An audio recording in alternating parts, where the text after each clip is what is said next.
दोस्तों नमस्कार।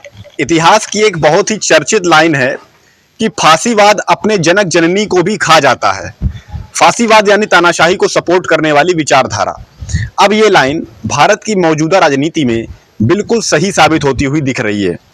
हिंदू मुस्लिम राजनीति के जरिए भाजपा को फायदा पहुंचाने के लिए किसी जमाने में जिन भक्तों की एक फौज तैयार की गई थी, अब ऐसा दिख रहा है कि वो फौज सीधे मोदी जी के खिलाफ हो चुकी है। मोदी जी को अब उनके ही भक्त जिहादी, मौलाना मोदी जैसे कई नामों से पुकारने लगे हैं।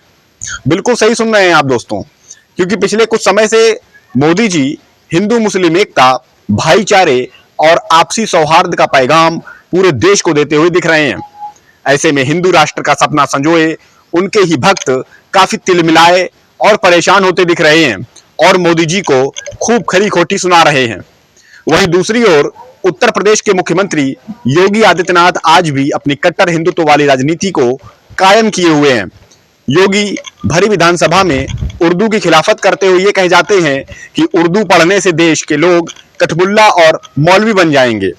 यूपी में आए दिन किसी न किसी मस्जिद के नीचे मंदिर खोजा जाता है, तो कभी किसी मस्जिद पर बुलडोजर भी चलता हुआ दिख जाता है।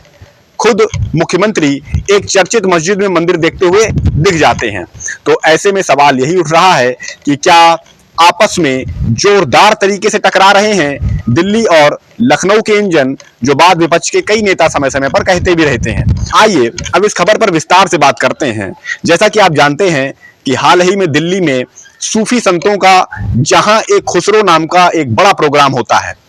ये इस प्रोग्राम का 25वां संस्करण था। इस प्रोग्राम में पीएम मोदी ने सूफी परंपरा और 13वीं सदी के सूफी कवि और संगीतकार अमीर खुसरो की जमकर तारीफें की थी। मोदी ने सूफीवाद को भारत की बहुलतावादी विरासत बताया। उन्होंने कहा कि सूफी संत कुरान की आयतें पढ़ते थे और वेदों को भी सुनते थे। मोदी ने अपने भाषण में उर्दू के शब्दों का भी जमकर प्रयोग किया।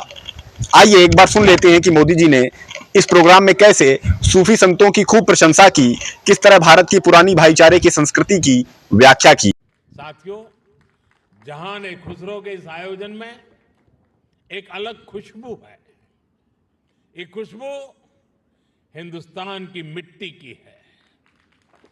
वो हिंदुस्तान जिसकी तुलना हजरत अमीर खुसरो ने जन्नत से की थी। हमारा हिंदुस्तान जन्नत का वो बगीचा है जहां तहजीब का हर रंग फला फूला है। यहां की मिट्टी के मिजाज में ही कुछ खास है। शायद इसलिए जब सूफी परंपरा हिंदुस्तान आई तो उसे भी लगा जैसे वो अपनी ही जमीन से जुड़ गई हो। यहां बाबा फरीद की रूहानी बातों ने दिलों को सुकून दिया। हजरत निजामुद्दीन की महफिलों ने मोहब्बत के दिए जलाए। हजरत अमीर खुसरो की बोलियों ने नए मोती पिरोए और जो नतीजा निकला वो हजरत खुसरो के इन मशहूर पंक्तियों में व्यक्त हुआ। बन के पंछी भय बावरे, बन के पंछी भय बावरे, ऐसी बिन बजाई सांवरे, तार तार की तान निराली, जुम रही सब वन की डारी। भारत में सूफी परंपरा ने अपनी एक अलग पहचान बनाई। सूफी संतों ने खुद को महज मस्जिदों या खानकाहों तक सीमित नहीं रखा। उन्होंने पवित्र कुरान के हर्फ पढ़े तो वेदों के स्वर भी सुने। मोदी जी का ये प्यार भरा पैगाम उनके ही भक्तों को नागवार गुजर गया। सोशल मीडिया पर मोदी समर्थक अब मोदी जी के विरोध में खुलकर उतर चुके हैं। आपको कुछ एग्जाम्पल्स के जरिए इस बात को समझाने की कोशिश करते हैं कि कैसे भक्त मंडली एकदम तिलमिलाई हुई है। सोशल मीडिया प्लेटफॉर्म एक्स पर अजीत भारती नाम के एक यूजर ने मोदी जी के इस भाषण पर कड़ी आपत्ति जताई। अजीत भारती पुराने मोदी समर्थक माने जाते हैं। हालांकि वो अपने आप को जर्नलिस्ट कहते हैं, पत्रकार कहते हैं, लेकिन उनकी विचारधारा भाजपा आरएसएस से काफी मेल खाती है। मोदी जी ने अपने भाषण में सूफी परंपरा की तारीफ करते हुए कहा था कि भारत में सूफी परंपरा की एक अलग पहचान रही है। मुझे खुशी है कि जहां एक खुसरो आज भी उसी परंपरा की आधुनिक पहचान बन गया।